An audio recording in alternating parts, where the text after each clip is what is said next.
to Sweden for round 7 of the World Superbike Championship.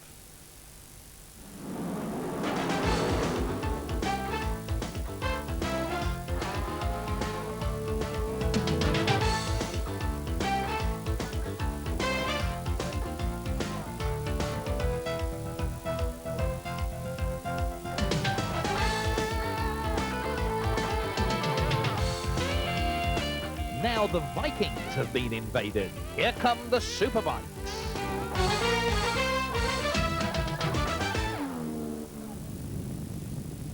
Hello, I'm Chris Carter and welcome to the Scandinavian Raceway Anderstorp for the Swedish round of the Diesel Jeans Superbike World Championship. This is round 7 of the 13 meeting series and it looks as if it could be the first of the season on a wet track. In addition to some superb racing action, we'll be meeting Belgian rider Stefan Mertens away from the racetrack. We'll examine the most important aspects of rider safety, and we'll take our usual lightning tour of the area around the circuit. But before all that, let's remind ourselves of the San Marino round. It was hot at Misano with the temperatures in the 30s, but the stars of the Superbike series still kept their cool as they blasted off on the first of the 28-lap races. David Tardozzi on the Ducati and Daniel Amatrian and his Honda hit the front. And the Spaniard Amatrian was back in front 2 corners later, chased by Tardozzi, Carl Fogarty, Jeffrey de Vries, Fred Merkel, Bontempi, Poland and Reimer. The pace got too hot for the Italian Fabrizio Furlan though, who crashed out in spectacular style. Poland inevitably was on the move, passing Fred Merkel down the back straight as the American glanced over his wrong shoulder. Soon Poland was up with Tardozzi, with Merkel behind the Texan and Carl Fogarty battling with Rob Phillis on the Kawasaki. Phillis soon carved his way past Fogarty though. Quickly he joined Tardozzi and Poland in their fight for the lead. Poland moved ahead of Tardozzi to go first, with Phillis looking more and more threatening. It was now Poland, Tardozzi and Phillis. Phillis up to second, then made his move on the leader. But almost immediately Poland snatched back the advantage. Then Phillis pounced when Poland made a rare mistake. Phillis in front, but not by much. But with the finish not far away, Poland grabbed back the lead, and Phillis, his tyres beginning to show the strain, couldn't respond. At the flag, it was win number 7 for Poland, with the brave Phillis a fine second.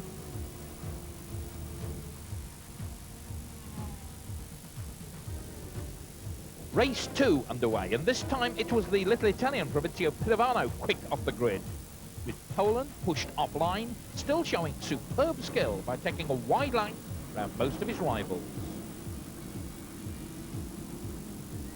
Pirovano heading the pack with the incredible Poland up to second place and breathing down his neck. At the end of the straight though, Poland moved through to take the lead.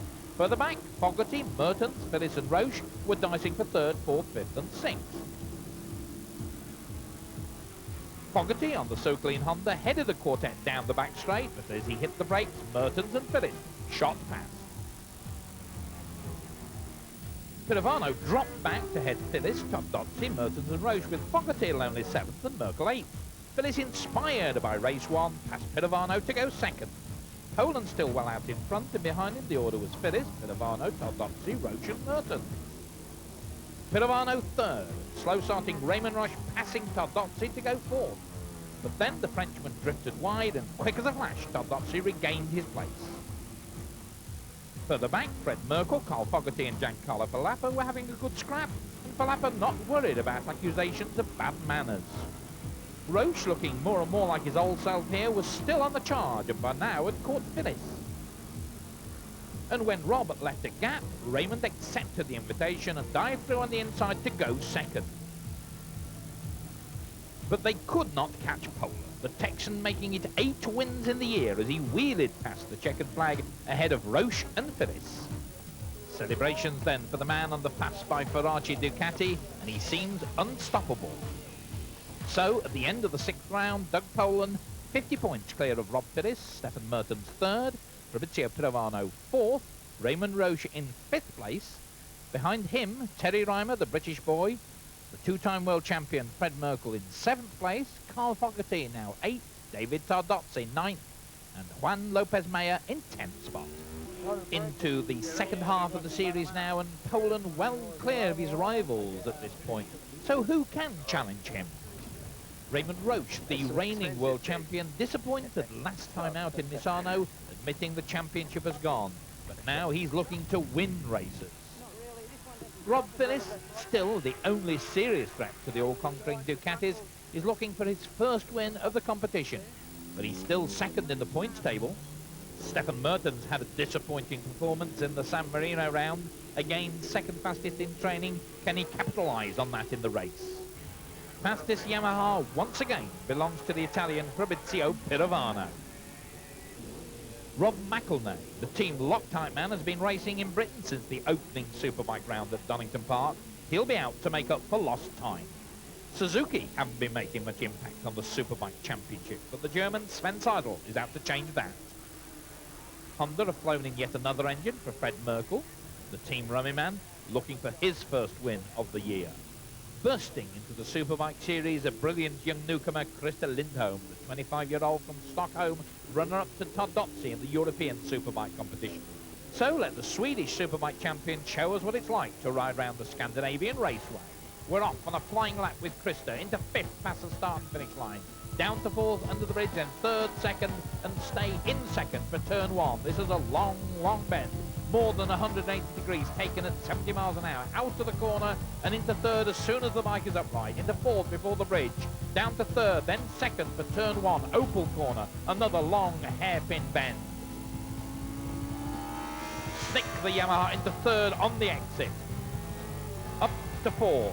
Hit 5th for just a second or so, then quickly down through the box to 2nd gear, braking hard for turn 3 at around 60 miles an hour. Up into 3rd gear and hold it in 3rd for turn 4, the carousel. And again, this right-hander seems to go on and on forever.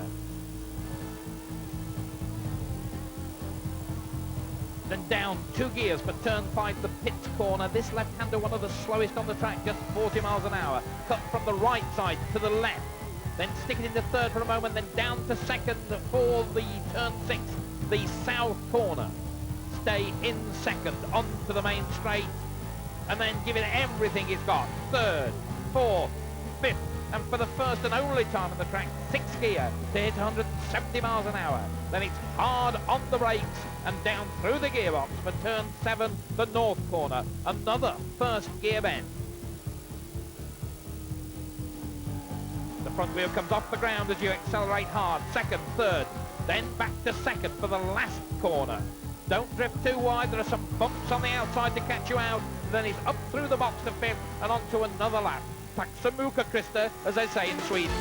So after that spine-tingling lap, sit back in your chair and join us for Diesel Jeans Superbike World Championship action coming up soon.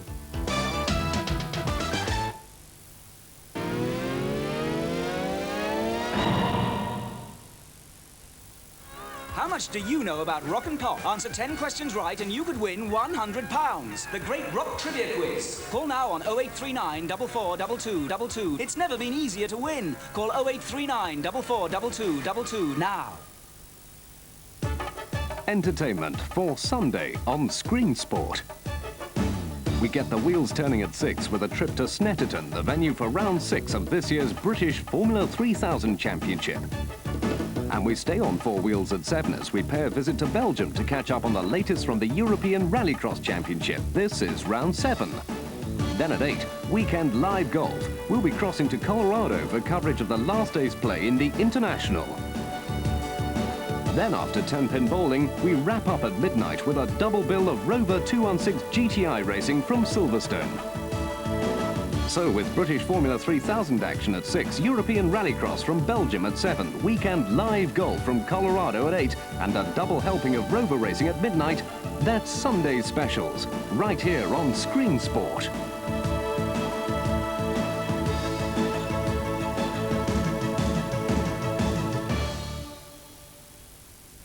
Squeak and streak, streak and squeak, while you play hide and seek. But now there's Triple Edge, probably the world's first high-tech windscreen wiper. It clears, it cleans, it wipes dry all in a single pass. But that's not all. Triple Edge wipers won't tear, dry rot, or freeze to your windscreen. They're made from DuPont Nordel, used in 50,000-mile radial tires. So strong, they're guaranteed for as long as you own your car. If they ever fail, we'll replace them free. Triple Edge gives you visibility through the heaviest downpour. It whisks away snow and ice. Even mud is no match for Triple Edge. From only $19.95 a pair, custom made to install in seconds on any car, Triple Edge is not sold in stores, so order now. For credit card holders and for details of how to pay in your own currency, call your local number on screen now. When calling, please state year, make, and model of your car. Don't wait. Call your local number now, and we'll deliver right to your door. Welcome back to the Diesel Jeans Superbike World Championship action. And this is how they lined up after practice. In pole position, Doug Poland for the 5th time this year. And for the 2nd time in a row, Stefan Mertens 2nd quickest on the Ducati. Rob Phillips 3rd, Raymond Roche 4th, Pirovano in 5th place. Fred Merkel, Terry Reimer, Carl Fogarty, and the Finn, Jari Suhonen, in 9th place make up row 2. Row 3, Rob McElnay back in Superbike action. Giancarlo Filappa, the Swede, Krista Lindholm, Jean-Yves Monnier, and Peter Abato. A torrential rainstorm just minutes before the schedule start forced the race to be delayed for an hour. The track started to dry out, and for the teams, it was a panic to guess if the track would dry completely, and if not, what tyres to use.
Better weather rolling in behind that storm, and the track beginning to dry out now.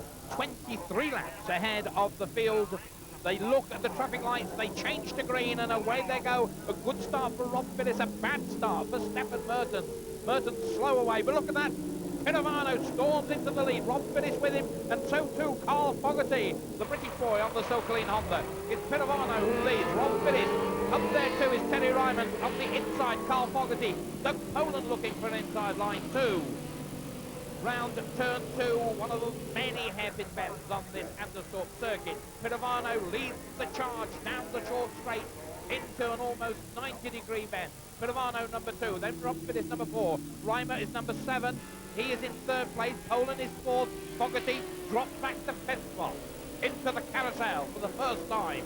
And the Superbike convoy is on the charge. Pirovano, Phillips, Reimer 3rd.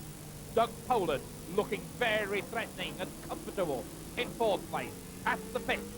Water kicked up as they go through a puddle. And look at this, Rob Phillips tries to go around the outside of Pirovano. And he's done it. A tremendous move there by Rob Phillips. He just stormed around the outside. And you can see this water still lying on the track. They used the helicopter to hover over this main straight and to clear the deep water. and Pirovano goes for the inside line. He levels with Rob Phillips. It's Yamaha and Kawasaki side by side, but Pirovano has the edge. Phillips has to drop back on this first gear bend, and the rest of the riders in single file on this very, very tricky corner. Almost the end of the first lap, the pack streaming through, all 36 men out on the racetrack.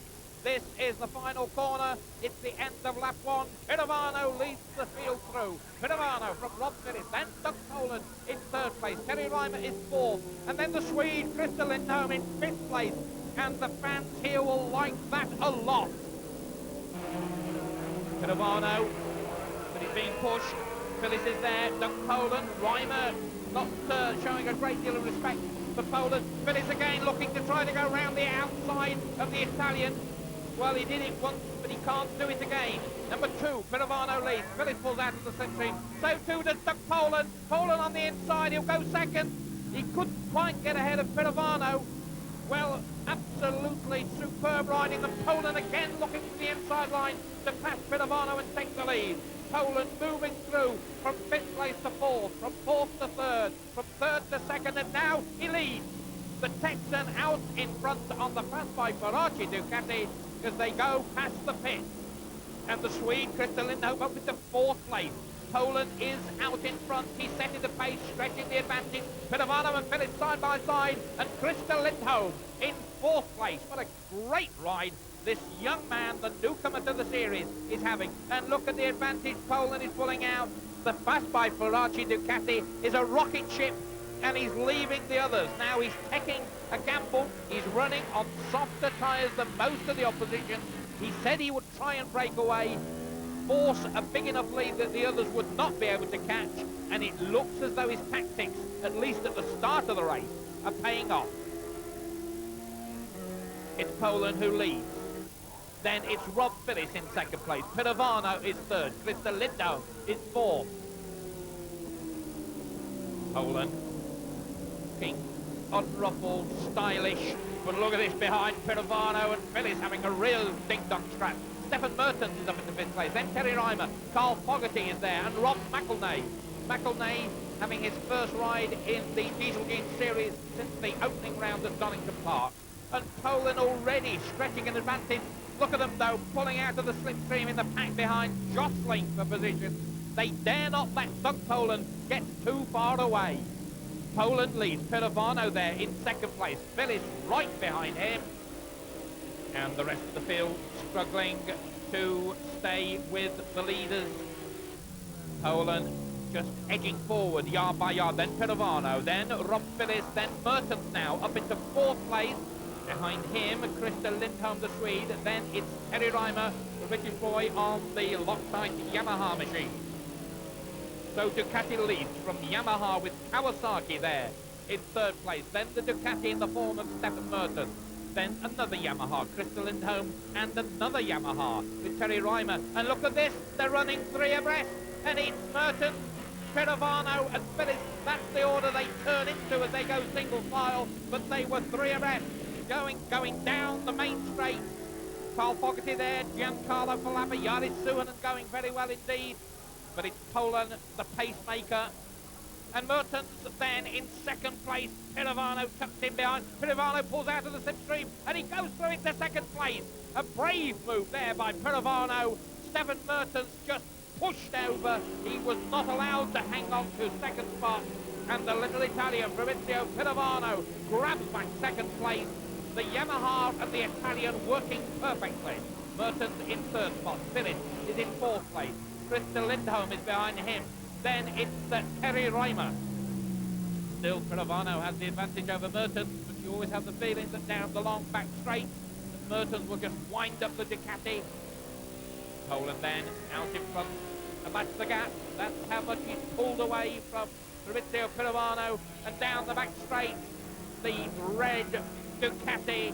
Poland tucked in behind the fairing, and Mertens, well, inevitably goes back into second place, and Phillips is challenging Pirovano. On the inside, he's got the advantage. It's the better line, and Pirovano slips back from second to fourth.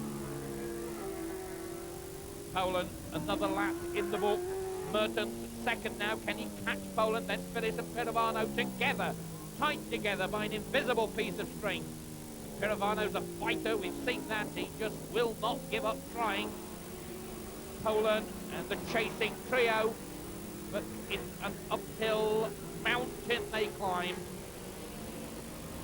Merton's second fastest in training. And look at this, Phyllis has gone through to second. Rob Phyllis on the Kawasaki has passed the Ducati of Stefan Mertens, and Pirovano's right on Mertens' tail as well. Still some water lying on the track.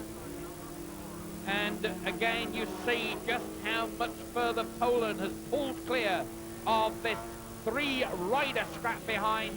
They've tuck everything in to get the maximum speed they can, and again Mertens, a classic overtaking manoeuvre, levelled with Rob Phyllis, but Rob Phyllis lets off the brakes and he just hangs on to second spot. Phyllis is still second, Mertens is third. Pirovano looks down, and he got a problem, or was the foot just a little bit wet and just slipped off the footrest, but Pirovano definitely had a long, hard look on the right-hand side of his motorcycle. Phyllis second, Mertens in third place. Pirovano just losing a little bit of ground there. Oh, and Rob Phyllis almost flicked out of the saddle there, and Stefan Mertens regained second place. Well, Rob Phyllis was within a whisker of crashing. He dropped back from second to fourth, but that was so close. Rob Phyllis, the back end just twitched. He was thrown, I'm sure he must have gone through the fairing, the perspex fairing. Further back, that's Fogarty, and the Finn, Jari Suhanen. Well, let's see that incident again. And the back end just got twitchy, and Rob Phyllis fought the handlebars to bring it under control. But while he sorted it out, got into the right gear, first Mertens went past, and so too did Fabrizio Pirovano. Well, Phyllis, a lucky, lucky man to stay on there. Part of it skill, a lot of it luck.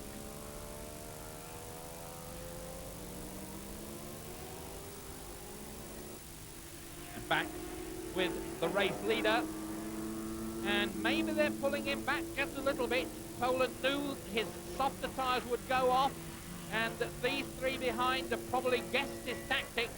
Mertens second, Pirovano number two there in third place, number four, Rob Phyllis, the oldest man in the race, 35 years of age, Rob Phyllis, and showing the youngsters how to do it. Terry Reimer goes through, then Krista Lindholm. Poland, back end just snaking a little bit, which for Doug Poland is a sign that the tyres are going off. It's certainly not a sign of rider error, because this man, 31 years of age, very rarely makes mistakes. Poland, so smooth and effortless, that's the gap. Mertens and the others, they will not give up. Mertens is chasing. Rob Phyllis back into third place now, having recovered his composure, and probably his heart has come down to something like a normal pace now. Up into third place now, Phyllis. And look at that on the brakes. The Ducati complains. Phyllis behind them, Pirovano. Terry Reimer trying to join the group. Moving forwards. Krista Lindholm, he really has had a wonderful ride. A great start from off the third row of the grid. We're back with the leader. Passed by Ferrari team. We know that money is seriously a problem. He would like to wrap up the championship before the final round in Australia, because it's such an expensive undertaking for Doug Poland, the Texan, and his American team to fly all the way out there. The others, of course, would like to make the series go to the very last yard of the last lap of the last round. The charge is on, and Phyllis is now getting back into his form, into his rhythm. He's tucked in behind Stefan Mertens. Has the Kawasaki got the pace to go to the front? No. Mertens hangs on to second place. Phyllis has to be content with third spot. Pirovano being dropped off just a little bit. Phyllis again thinking about the inside line, changes his mind. Well, Phyllis thought about diving for the inside line on turn one, changed his mind, but it shows that he's looking to regain second place. Compare with the frantic activity behind. Look at this fella, looks like he's going down the road to post a letter. Poland making a token gesture to get the crash helmet down behind the fairing. These don't go in very much. Oh, a very gentlemanly tail ender just gives a hand signal. Says, you can go through, fellas, and better out of the way as Mertens, Phyllis and Pirovano battle still ferociously. And Phyllis is through. Rob Phyllis has done it. He's gone ahead of Stefan Mertens.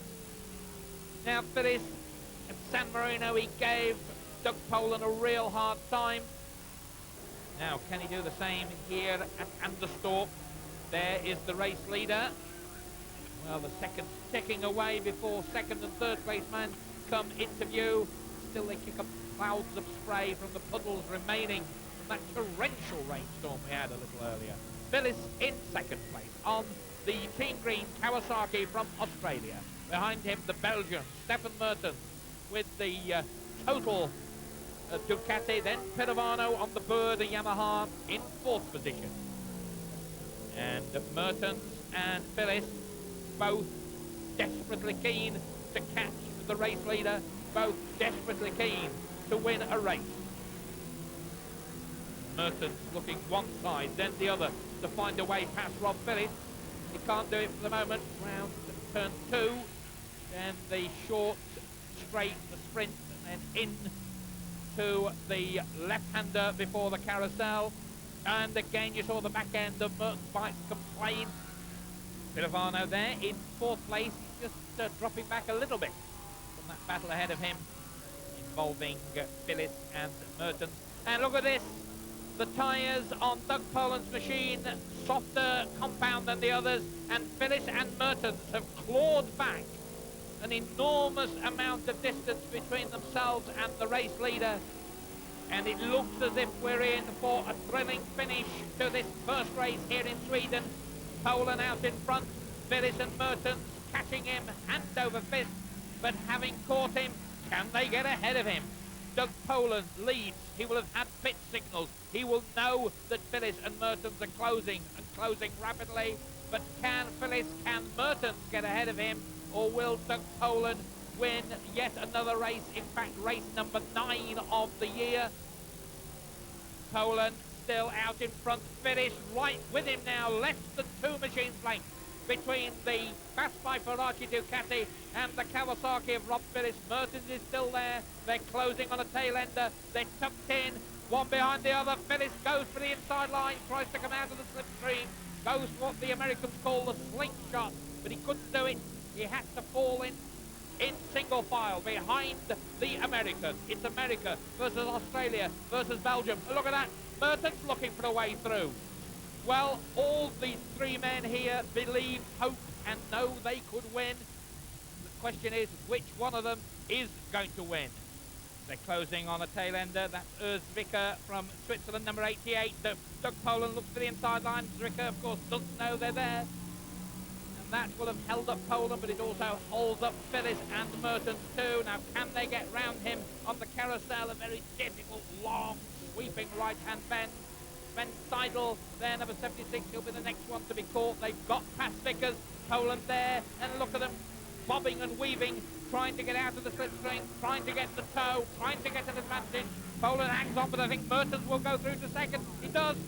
Stefan Mertens then goes through to second place. And now he's the one who's going to challenge Doug Poland for victory here. And Sven Seidel moves out of the way. Nice riding by the German. Doesn't get in the way of the 3 superstars battling for the lead. Seidel, his best engine having blown in practice, struggling on a much slower Suzuki. Out in front, no problems with pace though. Look at this, Mertens trying, Poland goes across his path. Mertens looks back to the inside, and Poland again just whacks the Ducati across the nose of the Belgian. Poland still leads. Stefan Mertens gets the big lanky body down behind the fairing, and he is really close on the rear wheel of the race leader. Then for this, there's Sven Seidel, the German. He's been lapped. Poland, Mertens, Phyllis. It's going to be a red-hot, dramatic finish. Any one of these 3 men could take the 20 points for victory. And we've seen some dramatic races here at Anderstorp. This is the final circuit, past the pit for the last lap. Poland, Mertens, Phyllis. Down the back straight for the final time. Poland looks over his shoulder to see where the opposition is, and they're right with him. And Poland weaving all over the track, trying to shake them out of his slipstream. And Mertens goes down the left-hand side. Poland will have the better line, though, going into the final quarter. And Mertens trying to go in front of Poland, crashes out of the race.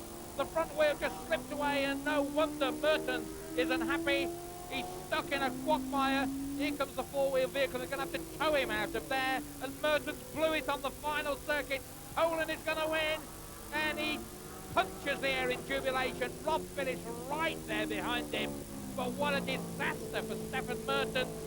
Well, to try to pass around the outside, you can see this from another angle. The front wheel just slid away from him. You cannot go around Doug Poland on the penultimate corner at the end of the flyaway straight at Anderstorp and get away with it.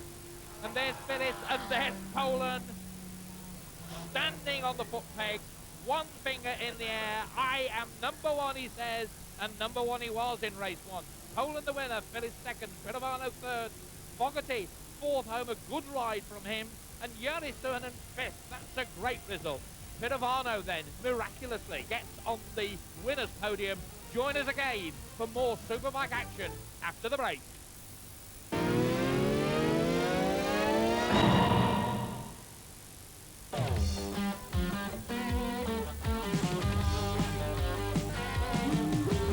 Round, round, get around, I get around. Yeah, I get around, round, I get around. With Gollop and Skanky neck and neck after 6 rounds, the overall lead is at stake in round 7 in Belgium. This evening at 7 on Screensport. It's a great way to find out what's really going on in soccer. Goals, free inside the sun every Monday. A brand new 12-page soccer pull-out. In-depth analysis of all First Division matches. And the best of the second, third and fourth. By heck, they're bang at it, aren't they? All this weekend's results from Britain and Europe, plus much, much more. Soccer action from all over the country. Don't miss Goals, the great new 12-page soccer pull-out. Free inside the sun every Monday. Honestly, I couldn't manage without it. This is a special recorder, only available by phone, so please be ready with pen and paper. Classic Rock Classics has over 50 of the greatest rock tracks performed by the London Symphony Orchestra. Classic Rock Classics contains over 4 hours of powerful music, available on either 5 albums, 5 cassettes, or 5 compact discs. On Classic Rock Classics, the London Symphony Orchestra perform music from the world's greatest songwriters. Experience the power of Classic Rock Classics. Order this unique presentation set by phoning one of the following numbers now.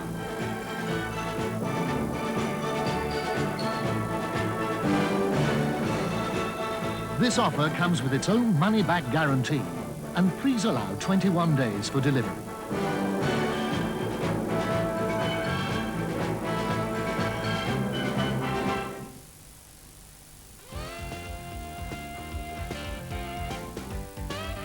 Welcome back to Anderstorp and the Diesel Jeans Superbike World Championship. But before race 2, let's take a look at rider safety.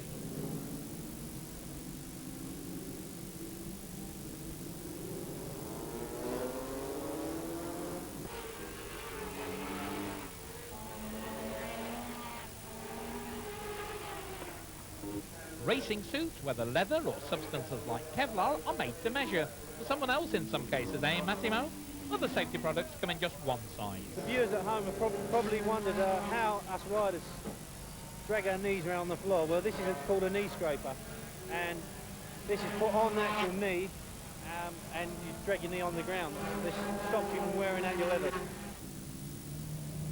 How long a slider lasts depends on a rider's angle of dangle. Knee, that is.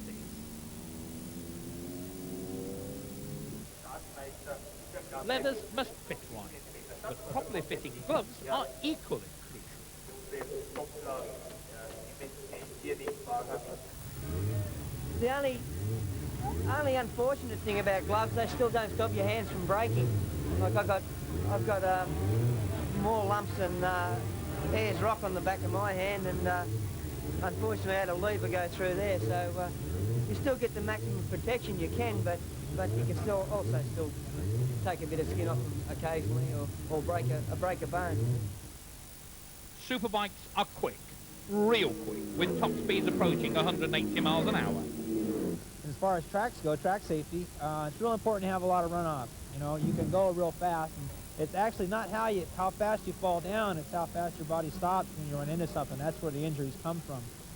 We refused to go to Canada because there was no runoff on very fast corners, and it was far too dangerous to race there. And also the circuit owner had plenty of time and warning to get the track up to safety standards. He didn't do that, so unfortunately we didn't actually ride there. It was a track lined with Armco barrier that led to the Mosport boycott. But run-offs like here in Jarama reduced the risk. Gravel pits can stop a runaway train or even an out-of-control racing motorcycle. Without a sand or gravel pit, there's little to slow a rider or his bike. But properly used, the benefits of strategic straw bales can speak for themselves. Everyone in bike racing knows the dangers. Crashes are inevitable, but we'd like them all to end like this one. Hi, I'm Terry Reimer. And I'm Rob McElnay. We race motorcycles. Remember, wear your crash helmet at all times.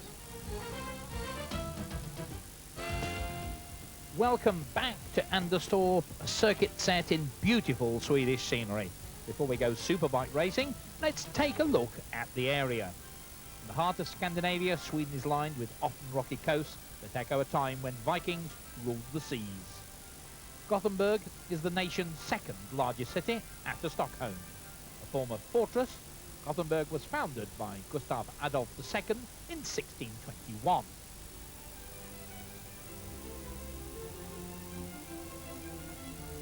Modern Gothenburg is the industrial heart of Sweden, home of its most internationally recognised brand names like Hasselblad and Volvo.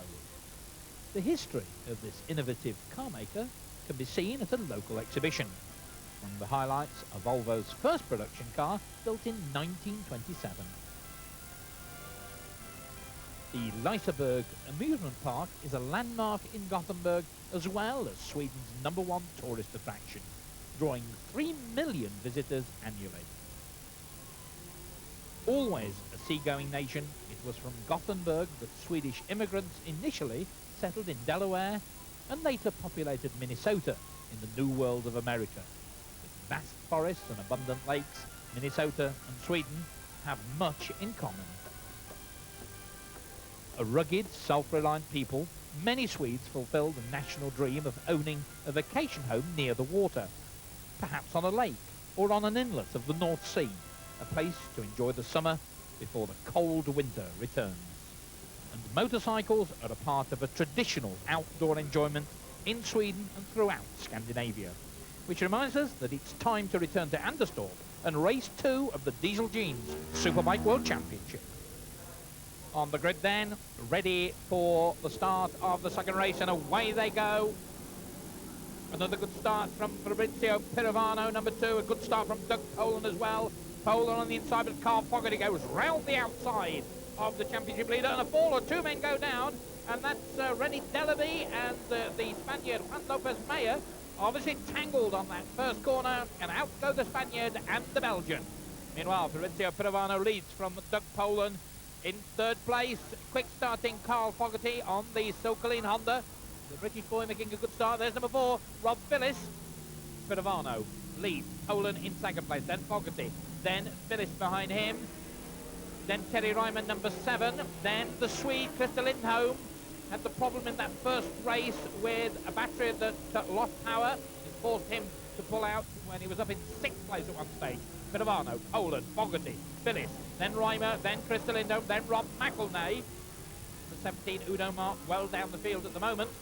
Pirovano leads, somebody in trouble, hand in the air, and it's Stefan Mertens. What a disaster day for the Belgian. A tumble 2 corners from home in the first race, and that motorcycle is out of commission. He falls off the track and into the pits, and Mertens is out of race 2. 0 points today. Pirovano, meantime, leads from Doug Poland. The Yamaha out in front. Pirovano having that excellent first race, flying 4th and then moved through to 3rd spot when Mertens crashed out. Oh, and there was somebody going grass track racing. I think that was Giancarlo Filappa taking the scenic route well off the beaten path, and that leaves Giancarlo Filappa with a lot to do. Pirovano in front, just pulling away slightly from Doug Poland. Then Rob Phillips, then Carl Fogarty. So Fogarty, who was 4th home in the first race, Again, moving up a place because of that disaster before old Stefan Merton. Fogarty looking good. Number 2, Pirovano leads. Number 23, Poland. Number 4, Phyllis. Number 5 is Fogarty. Into the carousel.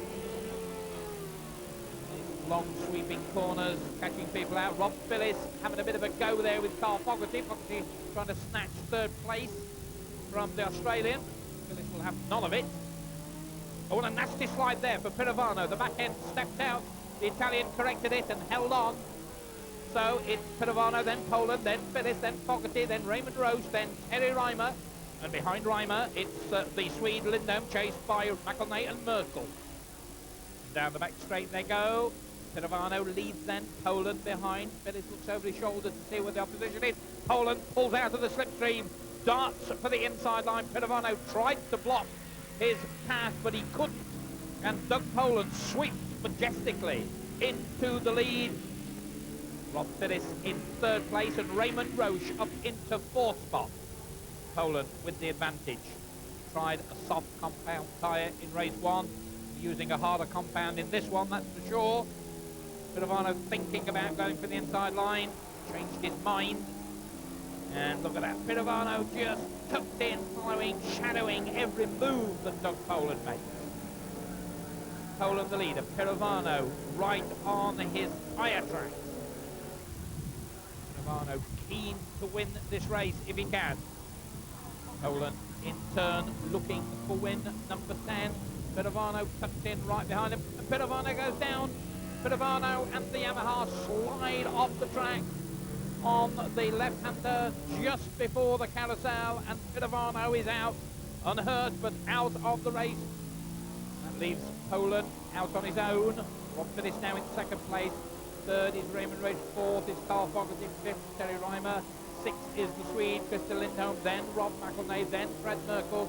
Then the Finn, Jari Sörnen. And he leads a 6-rider convoy through past the pits and out onto the back straight. A chance to see that crash again. Pirovano off the bike long before they get to the corner. Pirovano tumbles over the bike, cartwheels its way onto the grass, and that leaves this man, Doug Poland, chased by Phyllis and Raymond Roche. Roche moving up closer. Oh, there's Terry Reimer. And Terry Reimer in big trouble there, running wide, far too wide on that corner into the quagmire. Terry Reimer will be lucky to get out of that if he can. Doug Poland then, the race leader. And 2 of the front men in trouble in quick succession. Pirovano out and Terry Reimer taking the scenic route and paying for it. Phyllis is 2nd. Raymond Roche getting closer and closer though. And suddenly Rob Phyllis is going to have a problem on his hands. And the problem is called Raymond Roche, Poland. There's Phyllis behind, Raymond Roche chasing him. Poland quickening his pace. He knows that he's being pushed hard by Phyllis and Roche. There's Carl Fogarty. He's having a good ride, heading perhaps for another 4th place to go with the 4th spot he had in race 1. Now, can Phyllis wind up the Kawasaki? Been quick, very quick all year. Can he catch Doug Poland in this race as well? And if he can catch him, can he pass him this time? Raymond Roche also looking to do better. And there's Pirovano, perfectly fit, sprinting off the track, leaving the motorcycle behind and dreaming of what might have been. Doug Poland, win number 10 beckoning him. Phyllis, Roche, Fogarty, the first 4 through. And Poland tucks in behind the fairing, gets his elbows in. He's being chased and perhaps being caught now by Phyllis and Roche.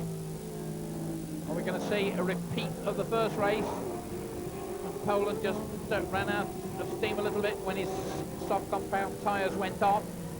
Towards the end of the 23 laps in race 1, will they do the same? A comfortable margin. The same cannot be said of Phyllis.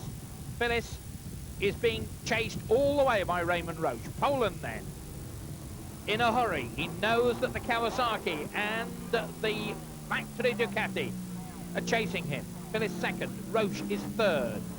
Carl Fogarty, a very, very good 4th. Poland Round the carousel, and look at that, Raymond Roche, almost a pillion passenger, Fogarty in pursuit. There's the gap, Poland, Phyllis, Roche looking for the inside. Oh, and he's passed him, almost identical to the manoeuvre that took Roche past Phyllis in the San Marino round. Phyllis takes long, sweeping corners, and Raymond Roche a much tighter line there, and Roche is through to second place. So, Raymond Roche, the man who said he would come to Anderstorp and beat Doug Poland, can he do it? Roche in second place, Phyllis tucked in behind. Now he's got in front. Can Roche pull away? Can he join the other Ducati? Phyllis right with him though. Carl Fogarty in fourth spot. And this is the final circuit.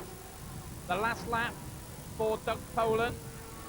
And just behind him, the Frenchman Christian Goyer, who's going well. I think he's down in about 15th place, so he could be on for a championship point. Poland has lapped him. Then it's Raymond Roche and Rob Phillips, two hard old fellas going at it. They won't take any prisoners unless they have to. Poland out in front, less than a lap to go. There's the Frenchman. And Rob Phillips dives back inside Raymond Roche. He did exactly the same thing to Roche that Roche did to him a little bit earlier. The revenge is definitely sweet as far as the Australian is concerned. Round the corner, the south corner, then the long flyaway straight. One more time down the straight. Doug Poland just checks to see that they're not too close. Phyllis passes the Frenchman. Roche is in his slipstream. Then the Ducati's quicker, a lot quicker than the Kawasaki. Raymond Roche goes through to second, but no, Phyllis comes back underneath him. He's going too quick though. He'll drift wide. And can Roche cut back inside him? No, Roche goes on the outside. They're side by side into the final corner. Phyllis with a couple of machines length advantage, and he's got it. Wow, what a brave ride from both men. Poland wins, win number 10, but a splendid second from Rob Phyllis. And in third place, Raymond Roche. Poland is happy. And the result of race 2, Poland the winner, Phyllis second, Roche third, Fogarty fourth, and a fine fifth from the Swede, Krista Lindholm. Lindholm ducked in the swimming pool. Join us again then after the break for the championship positions and a look back at this memorable meeting.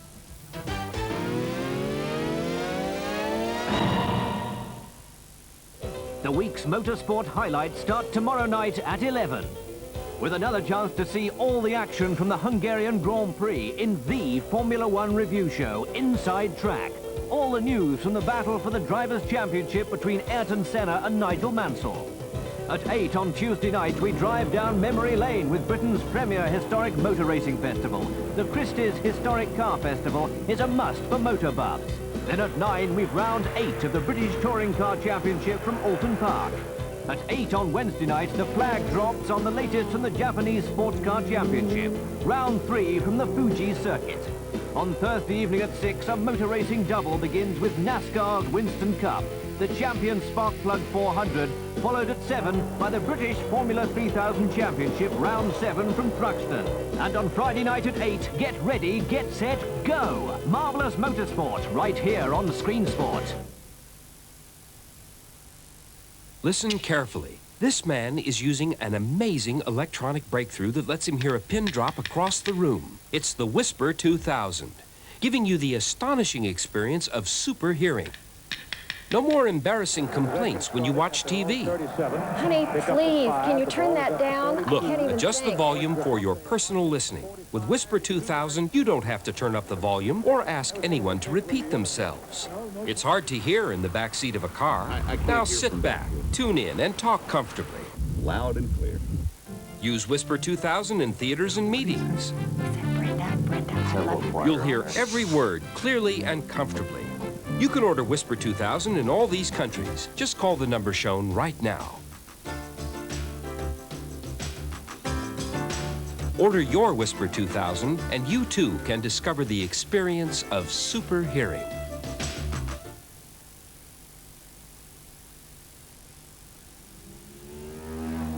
Since I was maybe 7 years old, I was already dreaming about racing bike. But of course, I couldn't do. You cannot ride a bicycle before 16 years old, and I had to wait many years before starting to ride a street bike. Like so many riders, Stefan Mertens has seen his childhood fantasy become an adult reality. It took me a long time, a few years, I think, to be really at the top. You know, I did a few years in 250 GP, but I didn't have the opportunity to fight for the victory because I couldn't get the good material. The switch to superbikes has raised both Mertens' career and ambitions. But how does superbikes compare to its Grand Prix cousins? I think superbike is very attracting. There is many reasons for that. The cost is not so expensive if you compare to GP, because it's a street bike.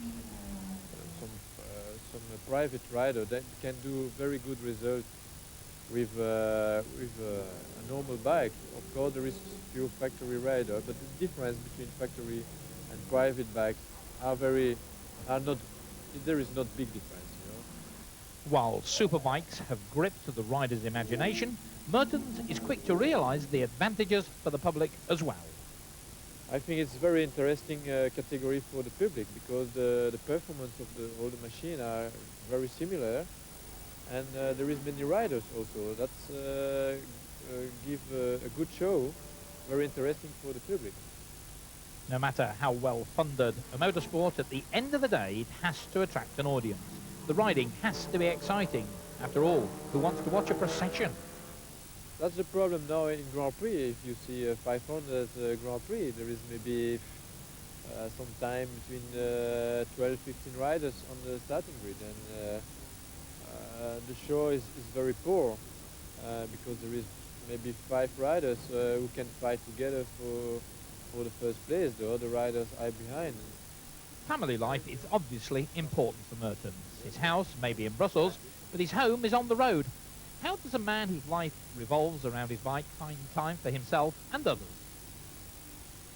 For a motorcycle racer, the relationship, I think, with the girlfriend or your wife may be a little bit complicated than a normal person who don't travel so much. I think the better thing is to have a girlfriend who likes motorcycle racing, of course, and understand your business and want to help you. As fit and active as he is, it takes more than physical strength, though, to win on a superbike.